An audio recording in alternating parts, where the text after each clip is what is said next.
일부 관련자들의 일탈이 있어서 매우 유감스럽고 죄송하게 생각합니다만, 대한민국 역사에 유례없는 이 대규모 공공환수 사례는 그 자체는 꼭 인정받아야 된다고 말씀드리고 싶습니다. 특검 대중적으로 수용하실 계획은 없으세요? 그게 뭐 특검 뭐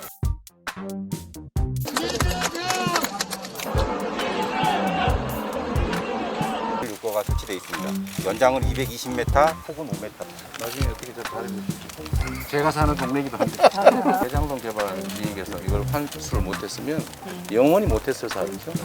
사실 그냥 뒀으면 그 대장동 아마 그 빨간색 들어가는 사람들이 잔뜩 전부 다 가졌을 거 아닙니까? 당시 100% 공공개발을 했더라면 개발이익 100% 시가 환수했을 텐데, 뭐 여러분 아시다시피 국민의힘과 당시의 언론들이 개발 사업을 왜 공공이 하느냐, 민간이 100% 이익을 다 차지하는 민간 개발로 해야지라고 워낙 반대하고 또 의회를 동원해서 방해하고, 그래서 결국은 선택의 여지 없이 민간 개발을 허용할 수 없기 때문에 저희가 민간의 자본으로 하되 개발 이익의 상당 부분을 확실하게 안전하게 최대치로 환수하는 방식을 동원했던 겁니다.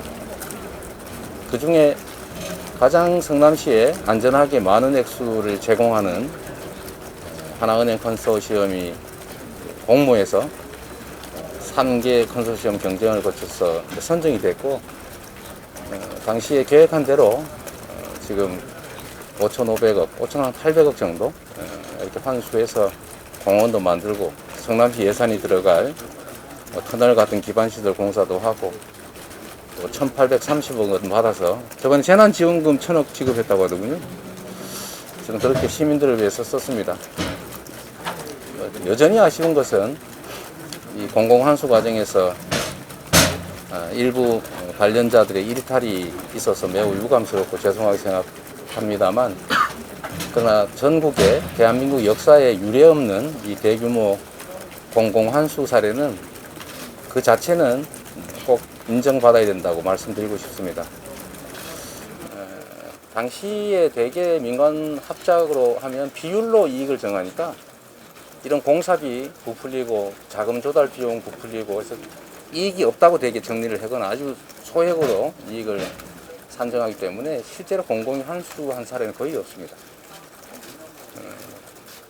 그리고 대개는 또 민간에 허가를 해줬기 때문에 뭐 부산 LCT나 아니면 제주 오봉동 요새 유명해졌던데, 그 오봉동 같은 사례도 실제로 뭐 개발이익 환수한 게 거의 없거나 아예 없는 거죠. 그래서 우리 언론인 여러분들께서도 앞으로 민간 합동 개발에 대해서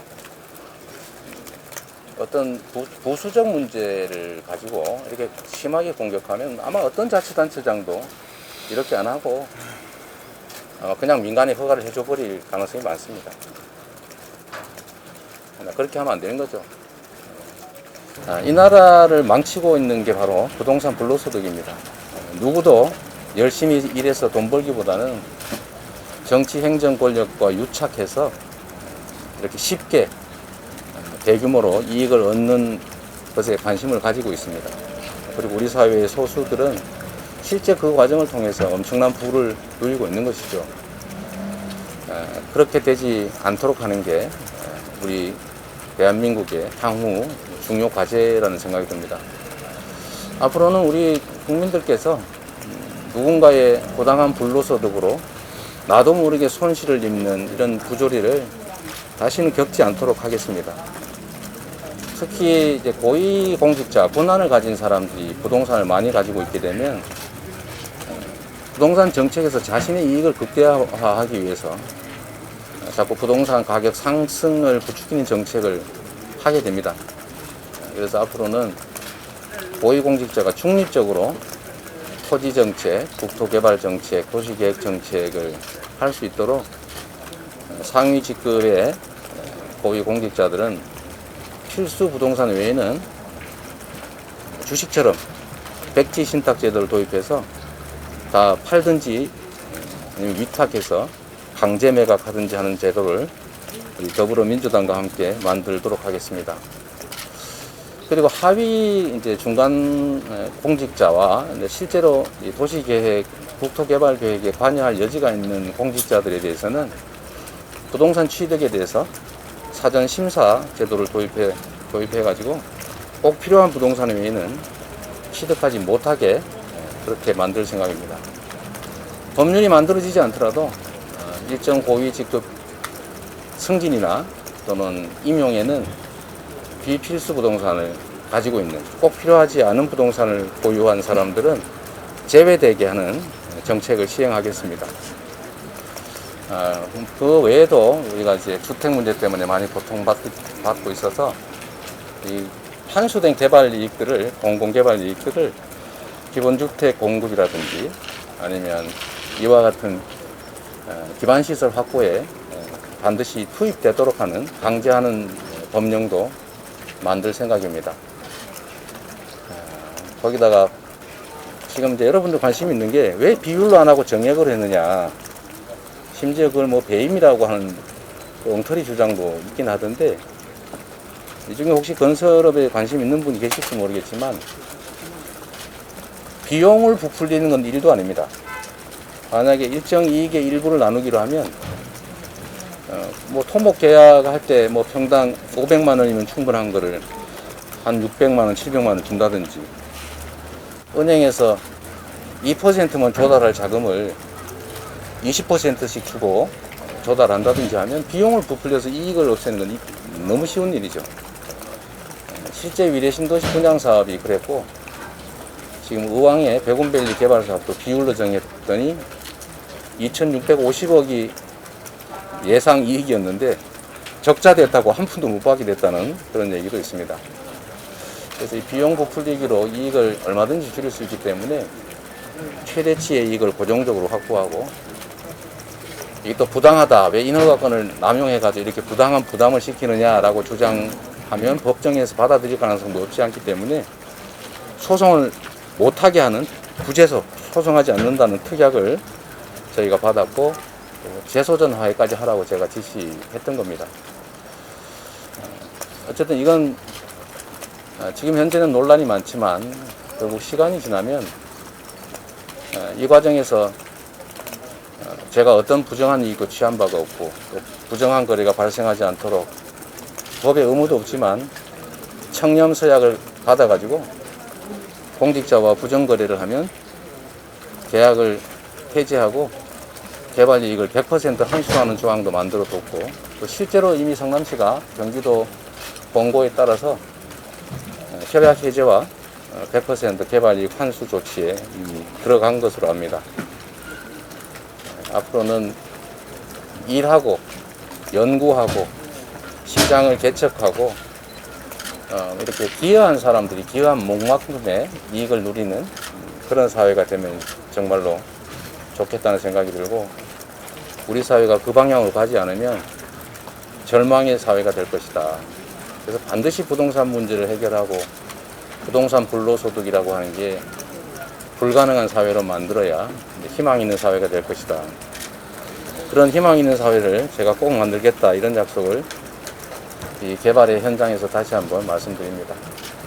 이 부분도 마찬가지로 그냥 뒀으면 국민의힘 시장이 인가한 대로 전부 빼곡하게 1000%의 아마 주상복합 아파트가 들어서서 도통난에다가 주민들은 엄청난 피해를 입고, 그때 당시에 사업개발 인허가를 받았던 민간 그룹들은 제 추산으로는 약 3천억 정도 이상의 분양수익, 개발 이익을 가졌을 것이고, 그걸 적극적으로 뒤에서 지지하고 공공개발, 공원화를 막았던 우리 국민의힘 정치인들이 또 그 개발 이익을 나눠서 뭐 50억 클럽이 아니라 한 500억 클럽, 700억 클럽 이런 게 많이 생겼을 것인데, 누가 뭐라 하든 그런 부정행위, 그다음에 개발 이익의 민간 독점을 막은 부분들은 여러분께서, 우리 국민들께서 그 점만큼은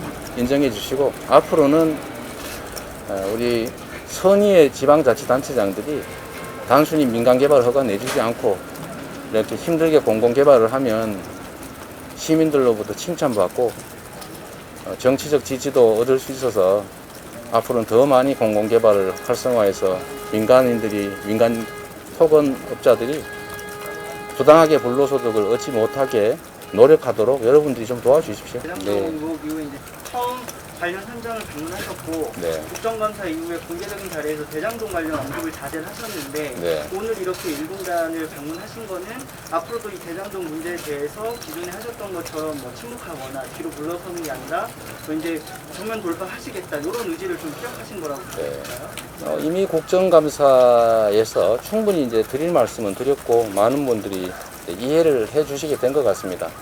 그러나 완전하진 못할 테고 여전히 대장동은 다른 데서는 어차피 뭐 50% 정도 공공환수를 다 했다. 근데 뭐 성남시가 70% 60% 한 게 뭐 대단하냐 이런 기사들도 나오던데 다른 민간 개발에서 하는 것은 법률에 의한 기부 친합을 말하는 겁니다. 대장동은 뭐 언론사처럼 그런 식으로 계산하면 저희가 환수한 게 1조 1천억을 넘죠. 그 단지 내에 52%에 해당되는 도로, 공공용지, 뭐 공원 이런 거는 한 6천억 정도 될 테고 또 저희가 그거 말고 법률상 해야 되는 게 아니고 저희 시가 요구해서 하기 싫은 거 억지로 추가로 한 게 5,800억이니까 그런 식의 왜곡은 없었으면 좋겠다는 생각이 듭니다.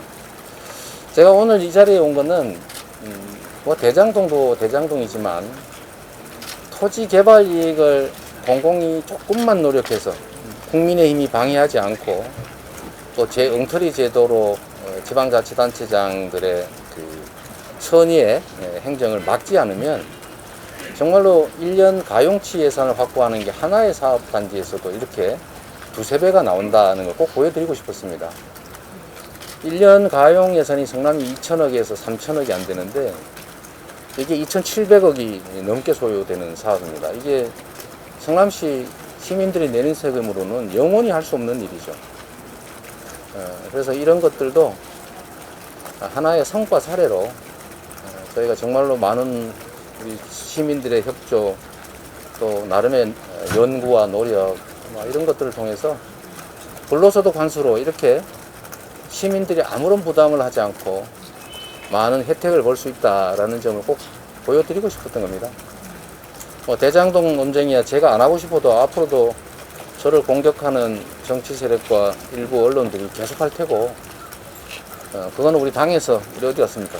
여기 있습니다. 우리 김병욱 K 부단장께서 그냥 단순 방어가 아니라 얼마나 잘한 일인데 이걸 막았던 정치 세력들이 또 이걸 막으면서 민간 시장을 침해한다고 그렇게 여론 조작해가면서 방해했던 세력들이 왜 공공개발 하면서 100% 안 했냐, 왜 공공개발 안 했냐, 민간에 허가해 줬냐 이런 소리 하는 것을 좀 지적해 주시고요.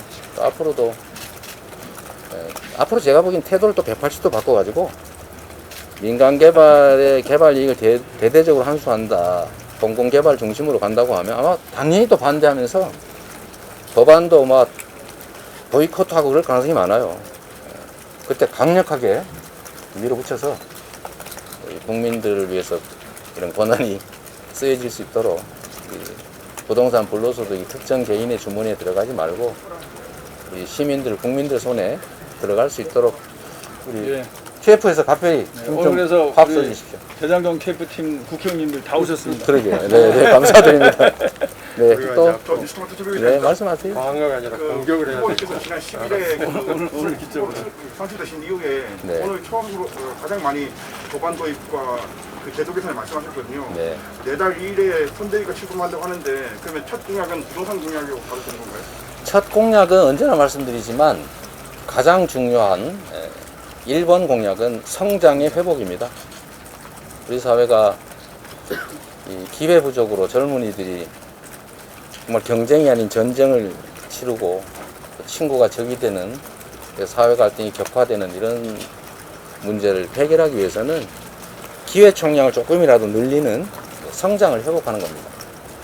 우리가 좀 더 용기를 가지고 우리 사회의 이 불평등과 불공정을 완화하면 거기서도 성장 잠재력이 조금은 복구될 테고, 우리가 겪고 있는 팬데믹의 위기, 또 기후변화의 위기, 또 디지털 대전환 4차 산업혁명 시대라고 하는 이 위기를 국가의 대대적인 투자를 통해서 산업 전환을 신속하게 이뤄내고 또 신산업을 육성하고 그 사이에서 일자리가 늘어나고 성장이 회복되는 그런 선순환 체계를 맞출 수 있습니다. 뭐 이런 건 사실은 부수적인 일이죠. 중요하지만 그보다 더 중요한 것은 우리 사회의 성장을 회복하는 것이다. 그렇게 생각합니다. 계속 거기에 초점을 맞춰 나갈 겁니다. 후보님 아까 말씀하셨던 고위공직자 부동산을 좀 강제 매각하는 걸 추진 중이다 이렇게 말씀하셨는데, 네. 이거는 저기 당하고 같이 지금 어느 정도 추진이 된 건지랑요. 그리고 이렇게 얘기가 나오면 일각에서는 또 이런 너무 좀 과하게 개입을 하는 거 아니냐는 비판이 나올 것 같은데, 그에 대한 생각과 한번 여쭤보겠습니다. 저는 공직자는 국가로부터 보호를 받습니다. 권한도 위임받고 보수도 충분하고 심지어 퇴직한 후에도 국민의 세금을 보태서 연금을 지급합니다. 국가 권력을 행사하는 데서 중립적으로 공정하게 국민을 위해서 일하라 라고 하는 그 의무 이행의 대가라고 생각합니다. 그래서 내가 부동산을 해서 돈을 벌겠다고 생각하면 공직자가 아니라 부동산 개발업을 해야죠. 공직을 하면 공직에 충실해야 됩니다. 그런데 꼭 필요하지도 않은 부동산, 집을 몇 채씩 사고 어디 저기 농지 사고 산 사고 개발지에 저 딱지 사고 이래서 부당한 이익을 취하면 그건 공직자의 기본 자세가 아니죠. 그래서 부동산 취득 심사, 그리고 부동산 백지 신탁제, 그리고 고위직 승진과 임용 배제, 이 부분은 이미 당에서도 법안을 일부 의원들께서 내고 계시고, 저희가 조만간 공식 회의를 통해서 우리 선대위 그리고 당의 후보의 공식 정책으로 만들 생각입니다. 뭐 진척은 충분히 되어 있습니다. 그리고 하나 더 해야 될 게, 사실 아까 말씀을 빼먹었는데, 이 아파트가 왜 이리 비싼 거예요, 도대체? 아파트가 왜 이리 비싸냐고요. 수도권에 신규 택지를 개발해가지고 아파트를 지으면 대개 건설 원가가 평당 1,000만 원 초반입니다. 다 합쳐서. 30평 아파트는 3억대에 분양을 해도 손해가 아니라 이익이 발생하는데, 이거를 택지를 다 민간에 팔아가지고 민간이 또 분양을 해가지고 비용을 부풀려서 이렇게 분양을 하니까 거기서 실제로는 평당 1,000만 원대가 실제는 2,000만 원대에 분양이 되고, 그게 나중에는 시중에서는 거의 3,000만 원에 가깝게 거래되는 게 실태여서, 왜 이렇게 부동산 불로소득을 민간에 취득하게 하느냐 문제가 똑같이 있는 거죠. 그래서 저희는 이걸 공공에서 개발하고 공공에서 건축하고 공공에서 분양을 하면서, 건축공사는 민간에 도급을 주면 되지 않습니까? 건설공사를 맡기면. 그래서 건설 이익은 누리게 하되 개발 이익을 최소화하고, 또 건설 원가도 공개하고, 또 분양가도 상한제를 둬서 제한을 하고, 개발 이익을 상당 부분 회수해서 그걸로 우리 국민들이 집을 사기 전에 원한다면 평생 거주할 수 있는 기본주택을 대량으로 지어서 공급하면 모두가 행복한, 주거 때문에 고통받지 않는 사회가 될 것이다. 그렇게 생각합니다. 네. 사실 아직 여론조사를 살펴보면 좀 특검이 필요하다는 네. 거의 3분의 2 정도 나오는 것 같거든요. 네. 이거 관련해서 좀 특검을 대중적으로 수용하실 계획은 없으세요? 그게 특검도 좋은데, 특검 구성하는데 한 두어 달, 법 만드는데 한두 달, 아마 선거가 지나갈 가능성이 많아요. 이 정치 공방의 소재로 악용될 가능성이 많고, 지금 검찰이 이 부정비리는 돈을 추적을 해야 되는데, 돈이 아니고 이상한 그 사기죄로 그 재판받으면서 그만둔 사람 얘기로 도배를 하고, 뭐 이상한 얘기들 자꾸 침소봉대하고 그러던데, 어쨌든 검찰이 이 돈이 어디로 갔나를 빠르게 좀 추적해서 부정비리의 뿌리를 뽑을 기회를 가지는 게 좋겠고, 또 신속하게 이런 사안들을 엄중하게 조사해서 처리를 해야지 자꾸 시간 끌어서 뭐 카더라 방송 동원해가지고 자꾸 정치적으로 음해하고 왜곡하고 조작하고 그러는 게 문제라는 생각이 듭니다.